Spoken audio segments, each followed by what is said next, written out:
का कुनबा लगातार बढ़ रहा है और अपना दल से प्रदेश के तमाम पदाधिकारी आज आम आदमी पार्टी में शामिल हो रहे हैं।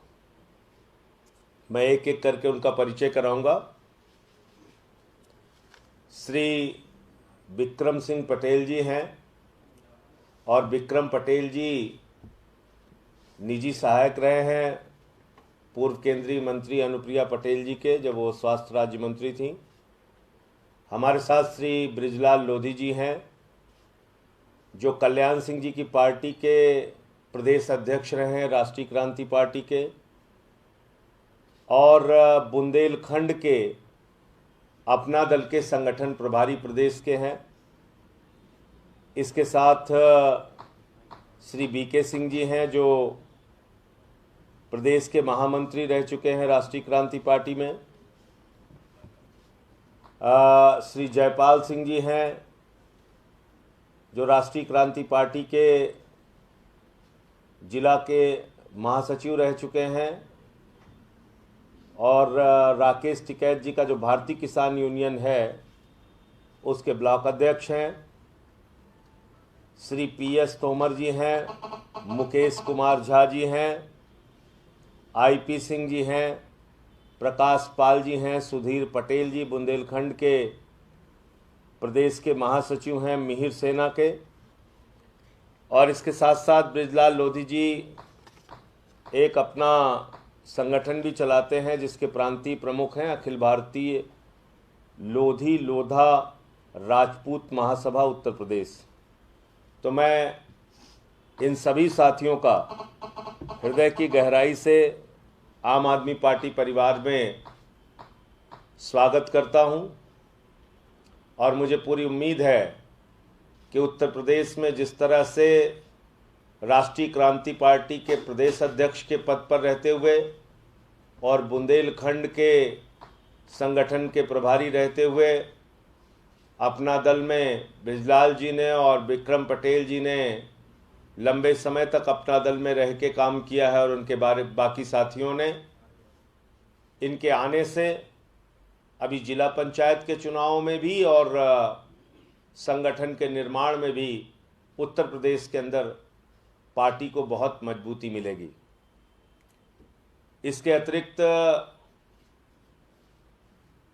मैं 2-3 विषयों पर और बातचीत करूंगा, लेकिन उससे पहले मैं सबसे पहले निवेदन करूंगा विक्रम जी से, उसके बाद बृजलाल जी से कि वो 2 शब्द आप लोगों के सामने कहें।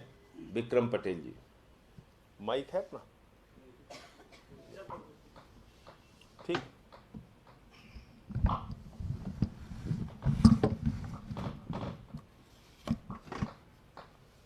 परम आदरणीय माननीय श्री संजय सिंह साहब जी, आपका बहुत बहुत धन्यवाद। आज आम आदमी पार्टी का एक कार्यकर्ता की हैसियत से आपने मुझे इस परिवार में शामिल होने का मौका दिया। आपको बहुत बहुत और पूरे आम आदमी पार्टी परिवार को मेरी तरफ से बहुत बहुत धन्यवाद। अपनी बात में केवल इतनी कहना चाहता हूं दोस्तों, वर्तमान में हमारा प्रदेश उत्तर प्रदेश जो कि पूरे देश का एक राजनीतिक हृदय होता है, जहां से देश की राजनीति का निर्धारण होता है, उस प्रदेश की बदहाली किसी से छुपी हुई नहीं है। मैं स्वयं इस सरकार में केंद्रीय मंत्री के निजी सहायक के रूप में काम कर चुका हूं। अंदर की अगर बात कही जाए तो सिस्टम पूरी तरीके से सड़ चुका है, चाहे वो प्रदेश सरकार हो चाहे भारत सरकार हो। और हम जैसे युवाओं का जो एक दर्द है कि कहीं ना कहीं हमारे देश में चाहे वो बेरोजगारी का मुद्दा हो, चाहे महंगाई का मुद्दा हो, चाहे शिक्षा का हो या स्वास्थ्य का हो, वर्तमान राज्य सरकार और केंद्र सरकार का किसी भी तरीके से कोई भी ध्यान नहीं है। केवल जुमलेबाजी और धर्म के नाम पे लड़वाने का जो काम ये सरकार कर रही है, हम युवाओं की एक जिम्मेवारी है जिसमें मुझे स्वयं में अनुभूति हुई कि मुझे खुद एक राजनीतिक कदम बढ़ाने के स्वरूप में एक ऐसी पार्टी में जाना चाहिए जो स्वास्थ्य, शिक्षा, रोजगार और सुशासन के लिए जानी जाती है। अरविंद केजरीवाल जी की सरकार, दिल्ली सरकार का जो मॉडल है, आज जन जन तक ये खबर है कि अगर कहीं काम हो रहा है, जन के हितकारी योजनाएं जो बनाई जा रही हैं, जिनको धरातल पे भी उतारा जा रहा है, केवल योजनाएं बनाई नहीं जा रही, उतारा जा रहा है, तो वो केवल एक सरकार है, अरविंद केजरीवाल जी की सरकार। और आज उत्तर प्रदेश की जनता इस बात की आस लगाए बैठी हुई है कि काश हमारे यहाँ आम आदमी पार्टी आए और हम उससे जुड़ना चाहें, और 2022 में या आगामी पंचायत चुनाव में निश्चित रूप से हो सकता है, अभी हमारा संगठन नहीं है पार्टी का, लेकिन वहाँ का जो वोटर है, वहाँ का जो मतदाता है, वहाँ की जो माताओं बहनों का दर्द है, वहाँ जो बेरोजगार युवा का दर्द है, वो जानता है कि इस दर्द को अगर कोई बांटने वाला है, इस दर्द का कोई दवा देने वाला है, तो वो एक ही पार्टी हो सकती है, वो है आम आदमी पार्टी की सरकार। और इसी उम्मीद के साथ मैं आज इस परिवार में जुड़ा हूं। इसके लिए मुझे आप सभी का बहुत बहुत सहयोग, आभार, अभिनंदन, धन्यवाद। धन्यवाद। अब मैं ब्रिजलाल जी से अनुरोध करूंगा कि वो अपनी बात रखें।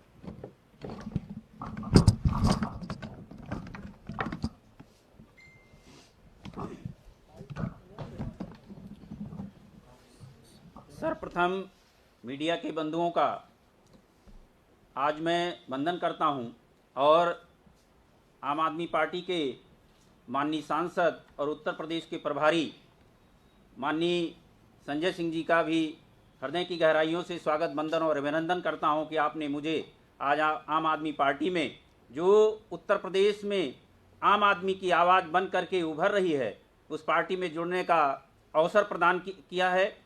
उत्तर प्रदेश एक बड़ा राज्य है, और जब से देश में, खासकर उत्तर प्रदेश में भारतीय जनता पार्टी की सरकार आई है, उत्तर प्रदेश का चाहे युवा हो चाहे किसान हो, लगातार इस चिंता में है कि आने वाले समय में हमारा क्या होगा। उत्तर प्रदेश का किसान लगातार प्रयासरत है कि इस सरकार से कैसे छुटकारा मिले।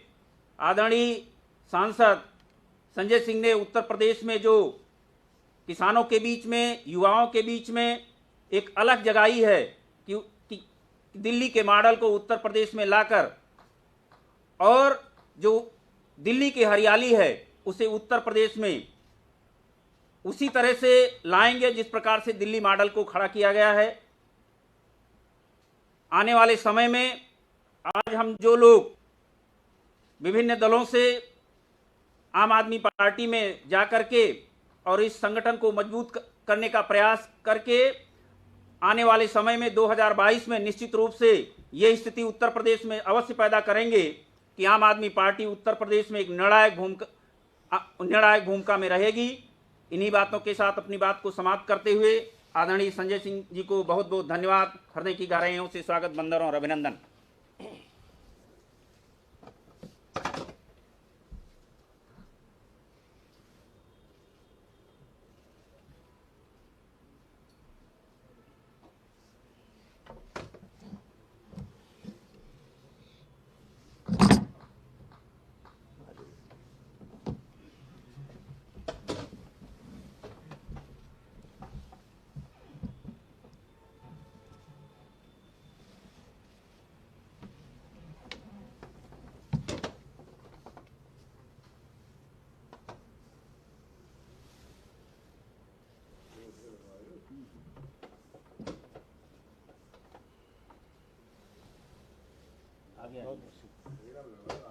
आगे साथ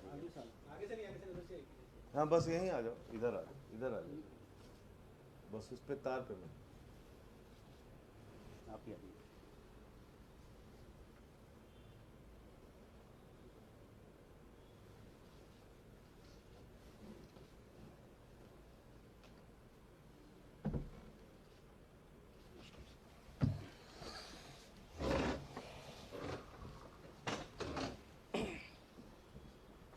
इसके अतिरिक्त इस समय जो दिल्ली सरकार के साथ केंद्र की सरकार, भारतीय जनता पार्टी की सरकार को खत्म करके एलजी का शासन लाने की कोशिश कर रही है, उसके बारे में आपसे बातचीत करना चाहूंगा। छोड़कर पुलिस, पब्लिक ऑर्डर और जमीन, इन 3 विषयों को छोड़ के सारे अधिकार दिल्ली की चुनी हुई सरकार के पास, केजरीवाल सरकार के पास होंगे। और जब से यह फैसला आया, आपको याद होगा, दिल्ली के मुख्यमंत्री को मोहल्ला क्लिनिक पास कराने के लिए 9 दिन अपने कैबिनेट के साथ धरने पर बैठना पड़ा, एलजी के घर पर धरने पर बैठना पड़ा। लेकिन जब से यह फैसला आया, काम करने में सुविधा हुई, विकास के तमाम कार्यों को गति मिली, शिक्षा के क्षेत्र में, स्वास्थ्य के क्षेत्र में, बिजली के क्षेत्र में, पानी के क्षेत्र में, महिला सुरक्षा के क्षेत्र में अनुकरणीय काम हुआ। ऐसा काम हुआ कि केजरीवाल सरकार की तारीफ अमेरिका के न्यूयॉर्क टाइम्स में होने लगी, संयुक्त राष्ट्र संघ के महासचिव ने तारीफ की, तमाम देशों के प्रख्यात लोगों ने तारीफ की दिल्ली मॉडल की, हमारे मोहल्ला क्लिनिक की, हमारे 200 यूनिट बिजली फ्री के मॉडल की, हमारे पानी फ्री के मॉडल की। अरे कौन सी सरकार है जो महिलाओं को बस की यात्रा फ्री देती है? और जब इस केजरीवाल मॉडल की पूरे देश में चर्चा होने लगी, हमारी स्वीकार्यता पूरे देश में बढ़ने लगी, गुजरात जैसे राज्य में जब हम 27 सीटें जीत कर आए, उसके बाद भारतीय जनता पार्टी ने चोर दरवाजे से, गैर संवैधानिक ढंग से, अलोकतांत्रिक ढंग से देश के संविधान और लोकतंत्र की हत्या करते हुए एक गैर संवैधानिक बिल देश की लोकसभा में इंट्रोड्यूस किया। और उस बिल में क्या कहा जा रहा है? कहा जा रहा है सब कुछ एलजी होगा, कहा जा रहा है सरकार का मतलब एलजी, कहा जा रहा है चुनी हुई सरकार का मतलब नहीं, चुनाव का मतलब नहीं, जनता के वोट का मतलब नहीं। अगर इस तरीके से आप लोकतंत्र को चलाना चाहेंगे, इस तरीके से संविधान को चलाना चाहेंगे, तो कहां बचेगा हमारा संघीय ढांचा? क्या मतलब रह जाएगा चुनाव का? क्या मतलब रह जाएगा कि कोई एक सरकार दिन रात मेहनत करके जनता के हित में काम करती है? केंद्र की सरकार का मकसद होना चाहिए ऐसी सरकारों को प्रोत्साहन देना, लेकिन आप ऐसी सरकार का गला घोटने पे लगे हुए हैं, ऐसी सरकार के अधिकारों को खत्म करने में लगे हुए हैं।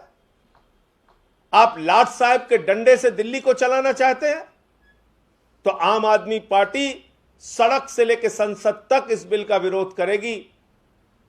और कल जब हमारे साथी इसका विरोध कर रहे थे, तो आपने देखा होगा आदित्यनाथ के राज में आम आदमी पार्टी के कार्यकर्ताओं को दौड़ा दौड़ा के मारा गया। एक हमारे सिख कार्यकर्ता हैं, माइनॉरिटी के प्रदेश उपाध्यक्ष प्रीतपाल सिंह सलोजा, उनकी पगड़ी पे लात मार के उनको गिरा दिया गया, लाठियों से बर्बरतापूर्वक पीटा गया। महिला की प्रदेश अध्यक्ष नीलम यादव, बर्बरतापूर्वक पीटा गया। छोटे बच्चों को लेकर जो प्रदर्शन में हमारी पार्टी के नेता शामिल थे, उनको मारा गया, पीटा गया, गिरफ्तार किया गया। शाहबाज हमारा एक प्रदेश का उपाध्यक्ष है युवा का, उसका गला दबाने की कोशिश की गई, वो बेहोश होकर अस्पताल में भर्ती रहा। आपने देखा होगा आज अखबारों के मुख्य पृष्ठ पे खबर छपी है और फोटो छपी है, नीलम यादव का बाल खींचते हुए पुलिस अधिकारी की फोटो आई है। ये हो रहा उत्तर प्रदेश में। हम लोकतंत्र में विरोध प्रदर्शन नहीं कर सकते, आंदोलन नहीं कर सकते, नारे नहीं लगा सकते। आप मारेंगे, पीटेंगे, महिलाओं के साथ अभद्रता करेंगे। एक हमारा कार्यकर्ता है नोमान, उसका पैर तोड़ दिया। तो मुझे लगता है कि कल इसके विरोध में जंतर मंतर पर भी मुख्यमंत्री जी भी विरोध प्रदर्शन में उन्होंने भी हिस्सा लिया था। उत्तर प्रदेश के 75 जिलों में आंदोलन हुआ और कार्यकर्ताओं को लाठियों का सामना करना पड़ा, मुकदमों का सामना करना पड़ा। प्रयागराज में 25 हमारे कार्यकर्ताओं पे मुकदमा हो गया। इस तरीके से यूपी में बाबा जी का राज चल रहा है। कोई उनके सामने आवाज नहीं उठा सकता। नारे लगाना उत्तर प्रदेश की सड़कों पर जुर्म हो गया है। लेकिन मैं आदित्यनाथ जी आपको बताना चाहता हूं, याद रखिएगा, ये तस्वीरें, ये आपके पुलिसिया आतंक की तस्वीरें, ये जुल्म, ये जाति, ये लाठियां, ये मुकदमे, ये सब याद रखिएगा। उत्तर प्रदेश की जनता सब कुछ देख रही है और समय आने पर आपको अपने वोट की ताकत से जवाब देगी, क्योंकि लोकतंत्र के मालिक जनता है। लोकतंत्र लाठीशाही से नहीं चलता आदित्यनाथ जी, उसको लाठीशाही से चलाने की कोशिश मत कीजिए। लोकशाही जनता से चलती है, लाठीशाही से नहीं चलती। और एक कहावत है कि जब नाश मनुज का छाता है तो पहले विवेक मर जाता है। आपकी बुद्धि भ्रष्ट हो चुकी है। आपको ये समझ में नहीं आ रहा है कि आंदोलन का क्या मतलब होता है। किसान आंदोलन को कुचलो, छात्र आंदोलन को कुचलो, नौजवानों के आंदोलन को कुचलो, पार्टियों के आंदोलन को कुचलो, उन पे मुकदमे लिखो। ऐसे अगर आप उत्तर प्रदेश को चलाना चाहते हैं तो इंतजार कीजिए, जनता आपको वक्त आने पर जवाब देगी। जहां तक इस बिल का प्रश्न है, इस बिल पर दूसरे दलों के नेताओं से भी हम लोगों ने बातचीत की है और इसका विरोध राज्यसभा में भी होगा और लोकसभा में होगा। आपके कोई प्रश्न हो तो पूछ सकते हैं। जैसा कि हमने जिक्र कर दिया कि दूसरे दलों के नेताओं से आपकी बातचीत हुई है, चिदंबरम ने ट्वीट किया था, उमर अब्दुल्ला भी ट्वीट करके आप लोग के समर्थन में आए थे। तो किस बड़े पैमाने पर, क्योंकि बिल आएगा, सरकार बीजेपी सरकार के पास बहुमत है, तो पास होने के ज्यादा चांसेस है, तो आप कैसे विरोध करेंगे? देखिए, ऐसा है कि बहुमत लोकतंत्र में अगर आपके पास है तो उसका सदुपयोग भी कर सकते हैं और दुरुपयोग भी कर सकते हैं। सदुपयोग ये था कि मुझे याद आता है स्वर्गीय अटल बिहारी वाजपेयी जी, स्वर्गीय मदन लाल खुराना जी, स्वर्गीय साहिब सिंह वर्मा जी, ये तमाम भारतीय जनता पार्टी के नेता, मुख्यमंत्री और प्रधानमंत्री पद जैसे पदों पर रह चुके लोग, इन सब ने दिल्ली को पूर्ण राज्य देने की वकालत की थी, पूर्ण राज्य देने की वकालत। और आज उनकी आत्मा को कितना कष्ट होगा कि जब आप एक चुनी हुई सरकार और प्रचंड बहुमत से चुनी हुई सरकार का गला घोटने पर उतारू हैं, उस सरकार के सारे अधिकारों को खत्म करने पर उतारू हैं। सारे दलों से हम लोगों ने बातचीत की है, वो अपना विरोध दर्ज कराएंगे, लेकिन हमने देखा कि किस तरीके से सदन के अंदर भी संविधान और लोकतंत्र को कुचलते हुए बिल पास किए गए किसानों के खिलाफ। इस बिल में सरकार क्या करती है वो हम देखेंगे। क्या विरोध के स्वर को स्वीकार करते हुए बिल वापस लेती है? क्या विरोध के स्वर को स्वीकार करते हुए बिल को रोकती है? क्या सुप्रीम कोर्ट के अपमान से बचती है? क्या विपक्ष के विरोध को मानती है या नहीं मानती है? ये तो सदन में जब बिल बहस के लिए आएगा उस वक्त पता चलेगा। लेकिन फिलहाल जितनी हम लोगों में ताकत और क्षमता है, हम इसका विरोध करेंगे। हरियाणा विधानसभा में एक बिल आज पेश किया गया है जो सरकारी संपत्ति को नुकसान पहुंचाने वाले को रोकने के लिए, इस बारे में तो सरकारी संपत्ति का तो सबसे ज्यादा नुकसान भाजपा ही कर रहे हैं। रेल बेच रहे हैं, सेल बेच रहे हैं, कोल बेच रहे हैं, बीपीसीएल बेच रहे हैं, एलआईसी बेच रहे हैं, बैंक बेच रहे हैं, सड़क बेच रहे हैं, बिजली बेच रहे हैं, पानी बेच रहे हैं, एफसीआई के गोदाम बेच रहे हैं। कुछ तो छोड़ा नहीं है। सरकारी संपत्ति का सबसे ज्यादा नुकसान भारतीय जनता पार्टी के लोग कर रहे हैं। और इसके साथ साथ आरक्षण की जो व्यवस्था है इस देश में, ये पूरी तरीके से समाप्त हो जाएगी। यदि मेरी बात सुनने में हो सकता है कि लोगों को अभी न समझ में आ रहा हो, लेकिन अगर सारी कंपनियों का, सारे सरकारी क्षेत्रों का आप निजीकरण कर देंगे तो आरक्षण तो अपने आप खत्म हो जाएगा। और इस बार कोई सवर्ण और अवर्ण और पिछड़ा और दलित का ही सवाल नहीं है। याद रखना, एक सेक्शन और बन गया है, ईडब्ल्यूएस, इकोनॉमिकली वीकर सेक्शन। जिसमें सवर्ण भी आते हैं। इसलिए न तेरा है न मेरा है, ये हिंदुस्तान सबका है, और नहीं समझी गई ये बात तो नुकसान सबका है। जब निजीकरण होगा तो एसटी का रिजर्वेशन, एससी का रिजर्वेशन, ओबीसी का रिजर्वेशन और सवर्ण तबके के लिए बनाया गया ईडब्ल्यूएस का रिजर्वेशन अपने आप खत्म हो जाएगा। तो जो इस सरकार की मानसिकता और विचारधारा है, सब कुछ पूंजीपतियों को बेच दो, पूरा हिंदुस्तान बेच दो, उसके तहत ये सरकार काम कर रही है। इसलिए सरकारी संपत्ति पर कम से कम भाजपा को कुछ बोलने का अधिकार नहीं है। सर, उत्तर प्रदेश के मंत्री मोती सिंह जो हैं, उन्होंने आपके ट्वीट के ऊपर कहा है कि संजय सिंह को संयमित भाषा बोलनी चाहिए, घबरा कर योगी के विकास से कोई टिप्पणी नहीं करनी चाहिए। जो फोटो आपने अपने महिला कार्यकर्ता की लगाई थी उसके ऊपर मैंने देखा नहीं है तो उस पर कोई प्रतिक्रिया देना मुझे ठीक नहीं। भारत समाचार पे ये बयान दिया है सर। मैंने उनका कोई ट्वीट देखा नहीं है, और मैंने अपने कार्यकर्ता के पक्ष में, अगर आप हमारी एक महिला शाखा की प्रदेश अध्यक्ष को मारेंगे, पीटेंगे, उसका बाल नोचेंगे, और पुलिस का पुरुष अधिकारी, महिला पुलिस भी रहती हैं, अगर आपको लगता है कि उनको पिटवाना ही था, गिरफ्तार ही करवाना था, तो आप उनका भी प्रयोग कर सकते थे, क्योंकि तानाशाही आपके आचरण में है। लेकिन किसी पुलिस अधिकारी से बाल खिंचवाना, तो मैंने उस पर लिखा है। अब कोई उस पर क्या कहता है, मैं उसके बारे में टिप्पणी नहीं करना चाहता। राज्यसभा में भाजपा का अभी इतना बहुमत नहीं है कि वो अकेले दम पर ये उपराज्यपाल के मुद्दे को पास करा पाए। ऐसे में बिना विपक्षी दलों के सहयोग के पास होना संभव नहीं है। मैं बार बार आपको सर, एक चीज पूछना चाहता हूँ कि अगर वहाँ पर अगर ये बिल पास होता है, उसके बाद आपके पास क्या विकल्प होंगे, उसके बाद पार्टी क्या करेगी? उसके बारे में देखिए, अभी तो पहले पूरी कोशिश होगी कि संसद में ये बिल रोका जाए, और ये अलोकतांत्रिक है, गैर संवैधानिक है, और सुप्रीम कोर्ट की संविधान पीठ के भी खिलाफ है।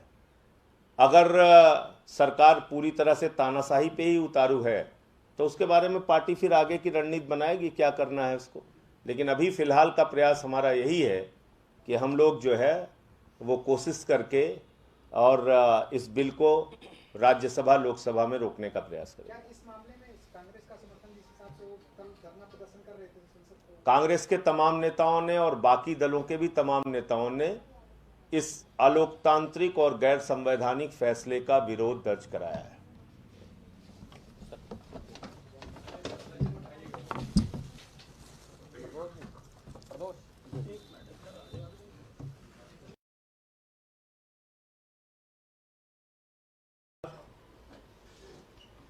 आज बड़े हर्ष का विषय है कि उत्तर प्रदेश में आम आदमी पार्टी का परिवार, आम आदमी पार्टी का कुनबा लगातार